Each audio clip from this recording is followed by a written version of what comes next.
And the other two discussion are Dr. K.V. Dominic from India. So I just like to request Professor Ashish Nandi to start the session, and then the speaker will be Professor Dr. K.V. Dominic and Niraj Rajput.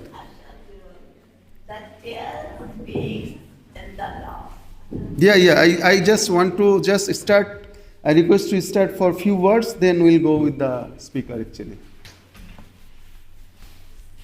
So you can speak from there, just few words, and then we'll go with the speaker, and at last you will be the speaker of the session. So can I start with your permission? Can I start? With your permission? Okay. Thank you, sir. So now I'd like to request Dr. K.V. Dominic from India, and before that I just introduce you. Give me 2 minutes.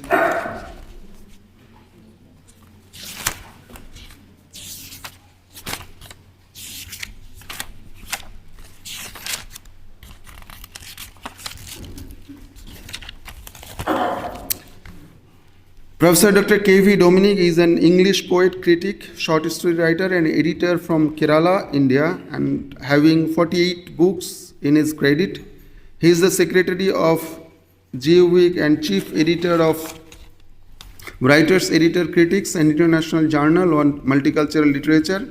He is a PhD researcher, have been done on his poetry. So I'd like to request to Dr. K.V. Dominic to deliver his speech. Please. Would like to talk from there? Yeah. Okay, thank you. Thank you very much for the sweet introduction.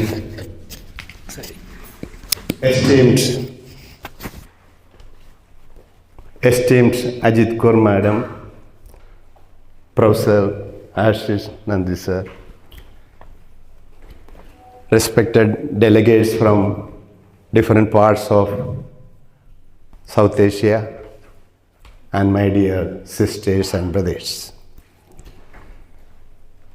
Before starting my talk, let me express my deep gratitude to Madam Ajit Kaur for inviting me again and again and again. I think I have been coming here from 2014 with a break once or twice. I have been attending almost all the festivals here and the Sufi festival at Jaipur. So she has been so loving and so compassionate that she has been inviting me again and again. And I feel like coming to my own house and meeting my own mother. So she is such a mother to all of us, of course. So loving indeed. So I am beginning my paper. Already several delegates have talked on these ongoing wars, and I am going to elaborate here what is going on in Russia, Ukraine, and Palestine and Israel. I think other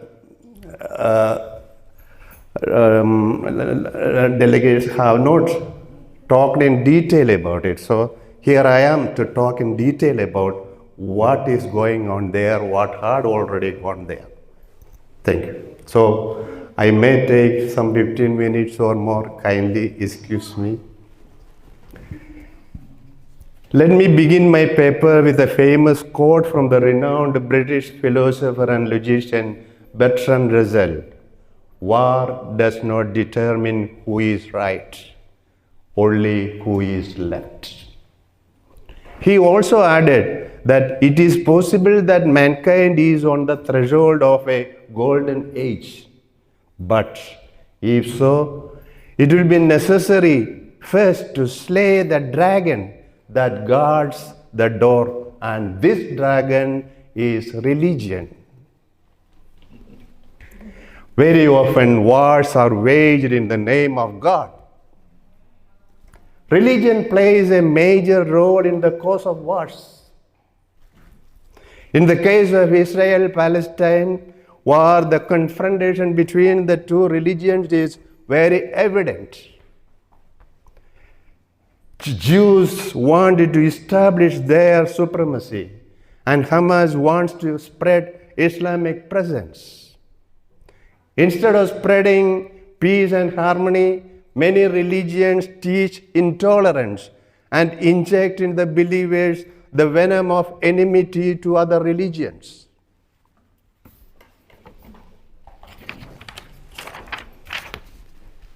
As you know, Russia-Ukraine conflict started in 2014, annexing Crimea from Ukraine, and on 24th February 2022, Russia started a full-scale invasion of Ukraine and began occupying the country.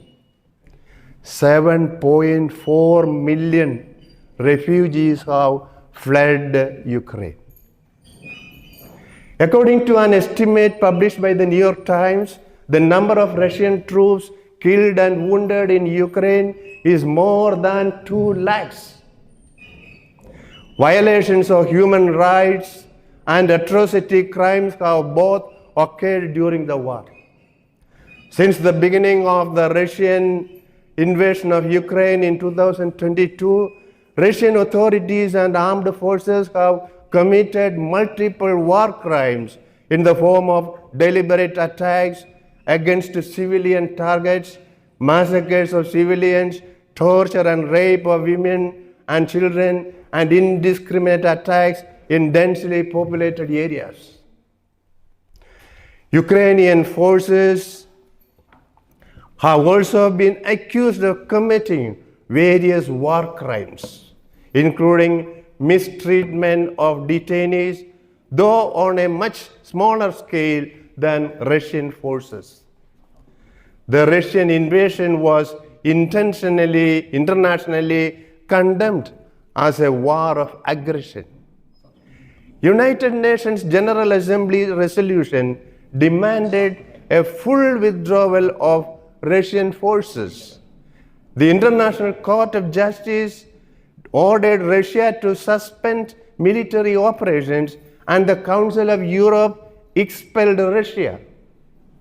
Many countries imposed new sanctions which affected the economies of Russia and the world, and provided humanitarian and military aid to Ukraine. The disinformation propagated by the Russian government that the war is to defend and protect the civilians, along with the patriotic feeling of my country right or wrong, led to the public opinion in favor of the war, and the Russian President Putin's rating rose from 71% on the eve of the invasion to 82% in March 2023. The New York Times reports that the total number of Ukrainian and Russian troops killed or wounded in the war so far is nearly 5 lakhs. Both Russia and Ukraine do not disclose the exact number of casualties. Russia's military casualties, the officials said, are approaching 3 lakhs. The number includes as many as 1,20,000 deaths and 1,70,000 to 1,80,000 injured troops. The Ukrainian figures which the officials disclose is around 70,000 killed and 1 lakh to 1,20,000 wounded. UN High Commissioner of Human Rights reports that more than 10,000 Ukrainian civilians have been killed and nearly 20,000 injured during these 20 months of continuous war. The casualties of the civilians are less compared to the 2-month-old Israel-Hamas war. This is mainly because millions of refugees have fled Ukraine, and the battle is between the troops of Russia and Ukraine. As we know, there is no justification for Russia's conquest of Ukraine. It is only Russia's thirst for power and supremacy and arrogance to show the might to its less military potent neighbor. And for this, Russian government has already sacrificed nearly 3 lakhs lives of its soldiers. The governments consider the soldiers just like robots and never feel any compassion for their lives and their families that depend upon them. The soldiers who sacrifice their lives for their nations have dreams like us. They eagerly long to meet their parents, wives, children, siblings, and kith and kin immediately after the end of the war when they are granted leave. Instead, their mortal remains are brought to their houses flooded with tears and wails. Let us now go through the Israel-Hamas war, which started on 7th October 2023, when Hamas-led Palestine militant groups attacked Israel and killed 1,400 people, consisting of Israelis and foreigners, mostly civilians. Over 240 Israelis and foreign nationals were taken hostage and brought into the Gaza Strip. After clearing Hamas militants, the Israeli military retaliated by conducting an extensive aerial bombardment campaign on Gazan targets and followed up with a large-scale ground invasion of Gaza. As per the latest news, more than 15,500 Palestinians, the majority being women and children, have been killed in the fighting. The number of wounded are over 41,000. There has been widespread killing of civilians, and human rights groups and a panel of United Nations special rapporteurs have accused both Israel and Hamas of war crimes. Fears of a humanitarian crisis were heightened on 11th October after Israel announced that it would cut off food, water, electricity, and fuel supplies to Gaza on top of the existing blockade by both Egypt and Israel. Israel urged 1.1 million Gazans to evacuate northern Gaza, while Hamas called on residents to stay in their homes. The UN reported that around 1 million Palestinians, nearly half of Gaza's population, have been internally displaced. On the main road, a steady stream of people could be seen fleeing southward, clutching children and bags of belongings, many on foot and some on donkey-drawn carts. Just imagine the pangs and agonies when we are ordered to leave our houses or we will be killed. Our houses are going to be bombed and we can never come back. How unbearable and heartbreaking would be our mental state. More than 1 million Palestinians are facing this harsh reality. A vote at the UN General Assembly on 27th October saw an overwhelming majority of nations calling for an immediate humanitarian ceasefire. The present coalition government of Israel, consisting of 7 parties, is led by the Prime Minister Benjamin Netanyahu. The government has been described as the most right-wing government in Israeli history, as well as Israel's most religious government. The Zionist nationalism of Israel stands for the establishment of homeland for the Jewish people in Palestine, and it supports the ideology of the development of protection of the state of Israel. Let us now go back to the root cause of the conflict between Israel and Palestine. Palestine was part of the Ottoman Empire. After the First World War, Palestine came under the British rule. The British Empire allowed the scattered Jews to come back to Palestine. Britain wanted to leave the place after dividing Palestine into Jews and Arab nations and informed its intention to the UN. But the Jews agency that made a parallel rule there ignored the UN plan of division and declared the land as Israel nation in 1948. Then started the Arab-Israel War, and Israel conquered more territories occupied by the Arabs, more than 23% that UN planned to allot. Of the balanced Palestine territory, the West Bank and East Jerusalem came under Jordan's control, and Gaza came under Egypt's control. In the 1967 Six-Day War, these areas also came under Israel's control. Israel was requested by the UN to retreat to their original land, and the West Bank, East Jerusalem, and Gaza territory should be treated as independent Palestine nation. But Israel rejected this demand. They have already occupied East Jerusalem, and they continued insurgency in the West Bank.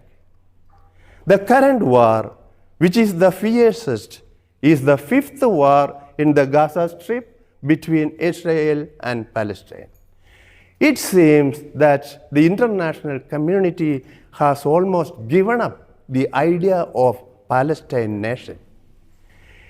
Even the Arab nations have ignored Palestine people, and they support Israel for economic military gains.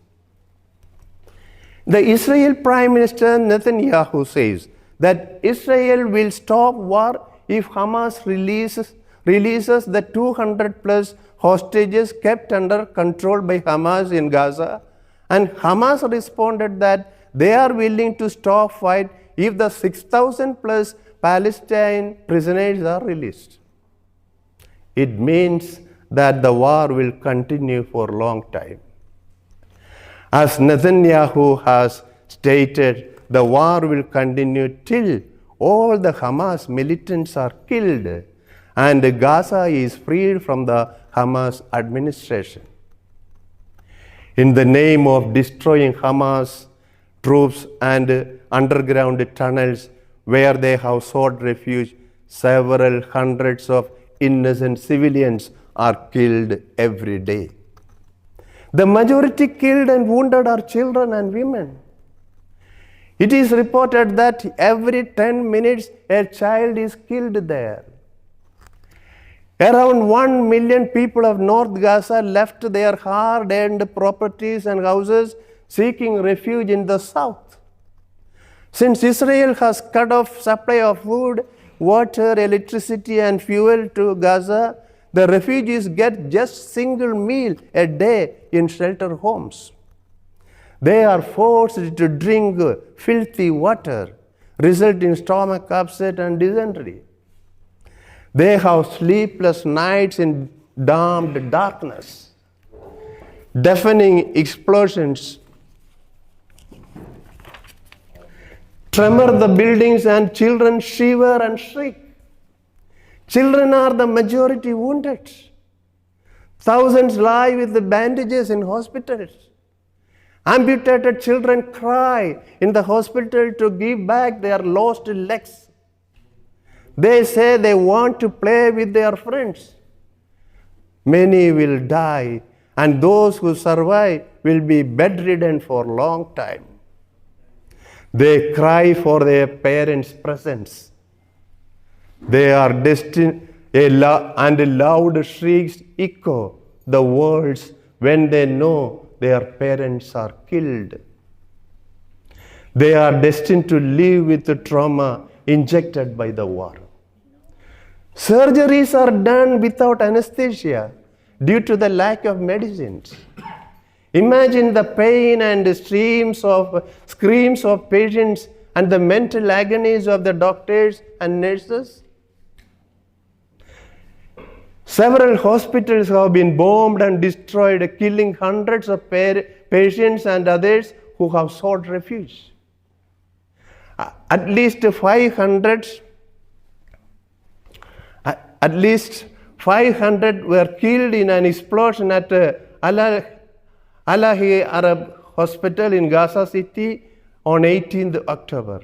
Israeli troops have encircled Al-Shifa Hospital, Gaza's largest hospital, which is a haven to 20,000 people consisting of patients, hospital staff, and refugees who have lost their houses. There is no electricity. Medical devices stopped. Patients, especially those in intensive care units, started to die.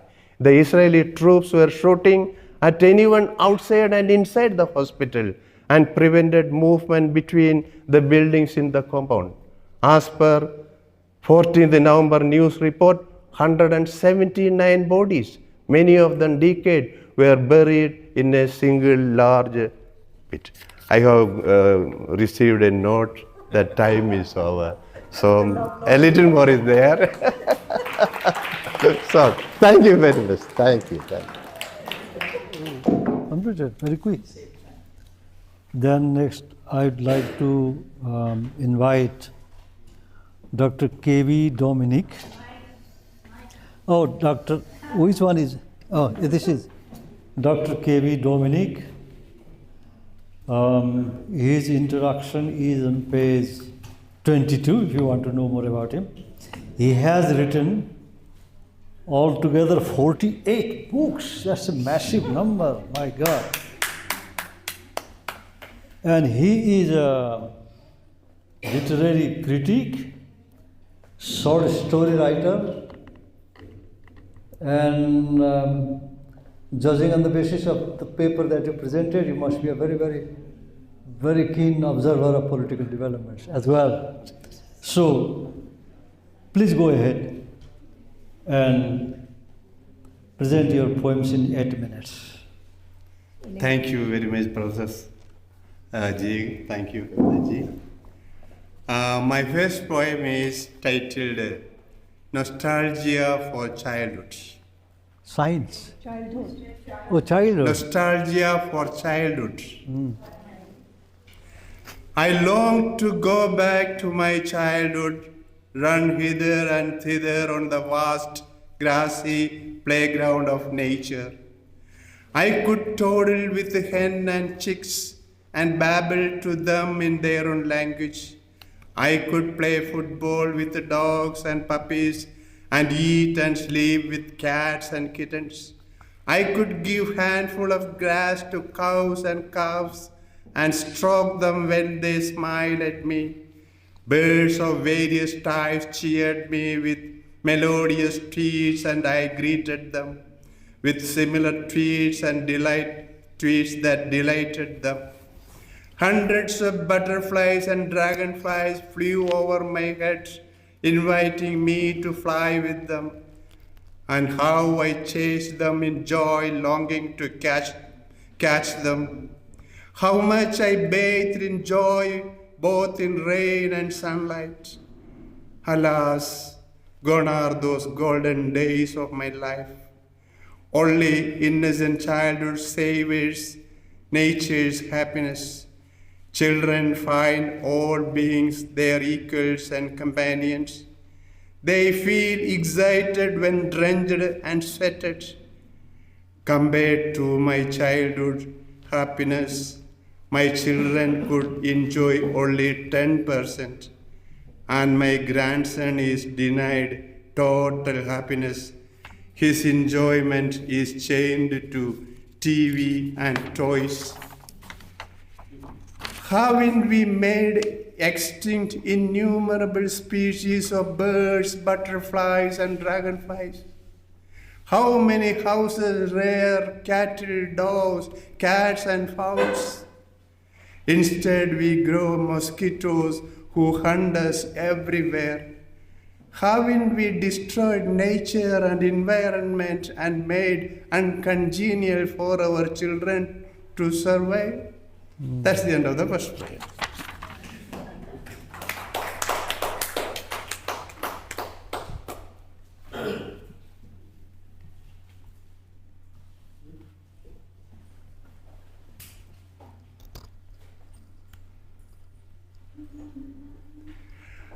My second poem and my last poem is titled From Lamb to Wolf.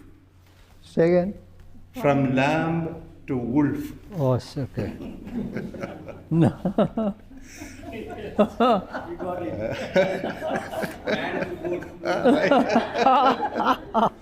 Okay. Or the other way.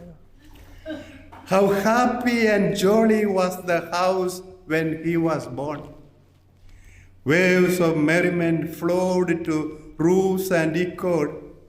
Birds and animals welcomed him with hilarious twitters, bleats, and moos. Stars and planets showered him all blessings. He was as charming as the rising sun. His first birthday was festivity for the entire village. Just as a lamb, he played with the domestic animals. Eyeing him was an experience of bliss. He was extra smart and intelligent at school and college. He was darling of all Hindus, Muslims, Christians, low caste, high caste, rich and poor. Was a wonder to teachers who foresaw him as scientist. One M.Tech with the first rank from IIT. Offers of high-paid jobs came from different firms. Alas, immersing all in seas of tears, he absconded one night with a little trace to follow.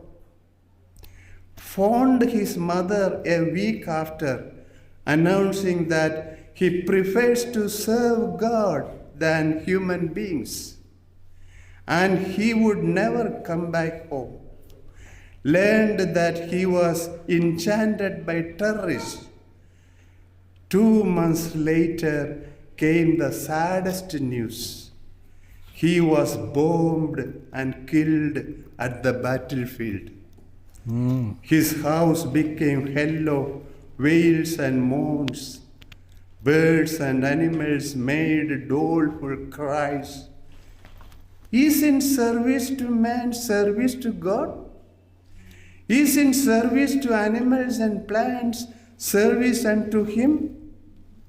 Doesn't God the Father love all His children, humans, non-humans, plants, and universe with a discrimination to none? How can God, epitome of love, be pleased by violence and bloodshed in His name? Thank you. That's Oh.